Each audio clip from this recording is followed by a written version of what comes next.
पर supreme court के फैसले पर नजरसानी की अपील दायर करने का फैसला किया है। राफेल सौदे पर दिए गए फैसले को वापस लेने और खुली अदालत में बहस की भी अर्जी दी जाएगी। इस अर्जी के मुताबिक राफेल सौदे पर फैसले में कई गलतियां हैं। अर्जी के मुताबिक अदालत ने हुकूमत की तरफ से पेश किए गए बेबुनियाद दावों की बिना पर अपना फैसला सुनाया। हुकूमत की जानिब से दावे अदालत को सील बंद लिफाफे में पेश किए गए थे, जो इंसाफ के बरक्स है।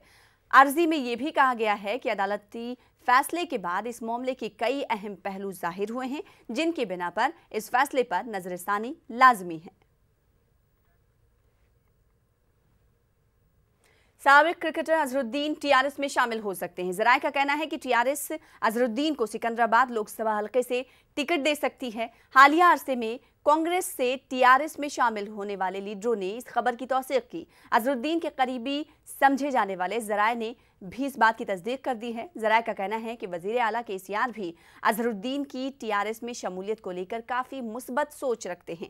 याद रहे कि कांग्रेस ने तेलंगाना असेंबली इलेक्शन से कबल अजहरुद्दीन को प्रदेश कांग्रेस कमेटी का कारगुजार सदर मुकर्रर किया था। बताया जा रहा है कि असदुद्दीन ओवैसी की बेटी की शादी में केसीआर और अजहरुद्दीन की मुलाकात हुई थी।